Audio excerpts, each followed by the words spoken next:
Hello and welcome! Sa video natin pag-uusapan nga natin etong Chapter 8 ng Bakirayan kung saan nilabas nga ito noong November 30 pa. Ngunit ngayon lang tayo nag-upload. Anyway, balik tayo dito sa ating topic. Eto nga si Yujiro Hanma ay alam naman natin na galit nga siya dito sa kanyang panganay na anak na si Jack Hanma dahil nga mahina ito at nakikita niya nga na wala nga tong potensyal ng dugo na Hanma. Ngunit dito nga sa chapter 8 na bagong labas dito sa Bakirayan ay kinikilala niya na nga ang lakas neto ni Jack Hanma.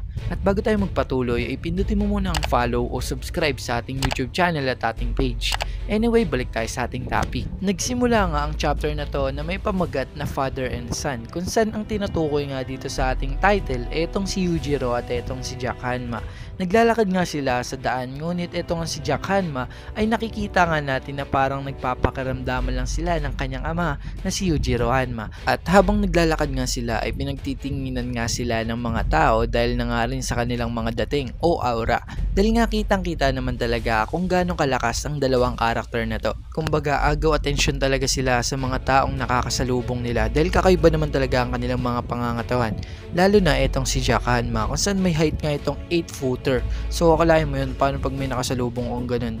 Diba sobrang laki nun. Kahit ako pag nasalubong ko ang dalawang ito ay mapapatingin talaga ako sa kanilang dalawa dahil kakaiba talaga ang kanilang pangangatawan. At ang appearance naman dito ni Yujiro Hanma ay ganun pa rin na nakakatakot.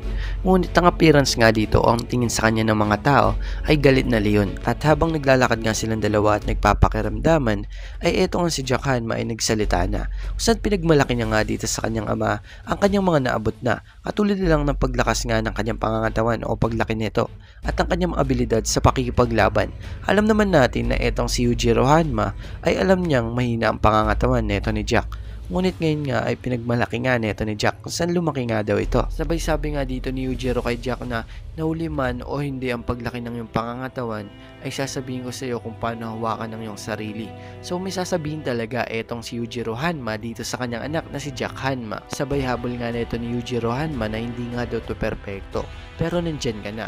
Sabay example niya nga etong sinabi neto ni Musashi Miyamoto. Sa isang duelo nga daw o sa isang confrontation, one should seek foremost to position oneself above the enemy. At sinasabi nga dito ni Yujiro Hanma kung advantage nga daw etong pagiging matangkad ay magpatangkad ka. At dagdag niya pa nga dito, it's so easy nga daw, what a shortcut. Sinasabi niya nga na sobrang dali nga lang daw neto. Sa pagkakataon na to ay minomotivate na nga neto ni Yujiro Hanma itong kanyang anak na si Jack Hanma.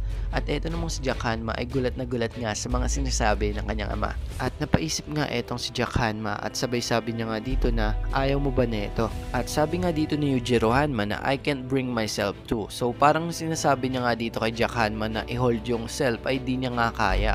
Kaya sinasabi niya sa kanyang anak at nagulat nga etong si Jack Hanma sa sinabi ng kanyang ama. At dagdag pa nga dito ni Yujiro Hanma ay higit sa lahat ay kay pinagtatawanan ng lipunan o ng society. At ikaw nga rin ay nagsuffer dito sa agonizing bone lengthening surgeries. Yun nga ay itong pagpapahaba ng buto. At yun nga yung ginawa dito ni Jack Hanma para nga tumangkad siya. At sobrang sakit nga daw na mangyayari o mararamdaman mo dito. Pero tinis nga yun neto ni Jack Hanma para nga lumaki. Pinupuri nga neto ni Yujiro Hanma etong kanyang anak na si Jack Hanma dito sa kanyang mga pinagdaanan sa buhay at sa mga sakripisyo neto. At dagdag pa nga dito ni Yujiro Hanma sa kasaysayan nga daw na naghahangad na maging pinakamalakas ay eto nga lang daw mag-isa si Jack Hanma ang nakatapak sa mundo ng kagatan. So dun pa nga lang sa mga sinabi neto ni Yujiro Hanma ay nagpahiwatig na siya na kinikilala niya na talaga etong kanyang panganay na anak na si Jack Hanma, ang lakas nito at ang mga sakripisyo nito sa buhay at mga pinagdaanan nito. Alam naman natin na etong si Jack Hanma ay meron talagang malungkot na buhay. Ngunit dito nga sa mga sinabi nito ni Yujiro Hanma ay masasabi nating worth it nga ang mga pinagdaanan nito ni Jack Hanma dahil nga kinikilala na siya ng kanyang ama. Sabi nga dito ni Yujiro Hanma ay nag-iisa nga lang daw siyang nakatapak sa mundo ng kagatan. So madideclare na natin yon as siya na ang pinakamalakas kumagat o parang siya nga ang kinikilala ni Yujiro na pinakamalakas kumagat dito sa mundo ng Baki. At sabay sabi nga dito ni Yujiro Hanma na you have a rare purity. At napahinto na nga etong si Jack Hanma sa paglalakad at napahinto rin ng kanyang ama. At paglingon niya nga dito etong si Jack Hanma ay nakangiti at sabi niya nga dito na pinupuri mo ako, yun ang unang pagkakataon. So dun pa nga lang naramdaman neto ni Jack Hanma na kino-compliment nga siya ng kanyang ama na si Yujiro Hanma. saan di niya nga alam na una pa lang ay kino-compliment na siya ng kanyang ama na si Yujiro Hanma, kung saan puro positive nga ang binabato na itong salita ni Yujiro Hanma, kung saan hindi natin makapaniwala na dati nga ay galit na galit siya dito kay Jack Hanma dahil nga hindi niya nga nakikita ang potensyal ng pagiging dugong Hanma. So doon na nga natatapos etong chapter 8 ng Bakirei. So abangan nyo na lang ang susunod na mangyayari. So masasabi ko nga pwede silang maglaban dahil alam naman natin na uwaw nga etong si Jack Hanma dito sa kanyang ama, dahil nga gusto niya rin makalaban etong kanyang ama, katulad nito ni Baki Hanma na nakalaban etong kanyang ama. Dahil nga naiinggit siya kay Baki dahil nga sobrang lakas nito.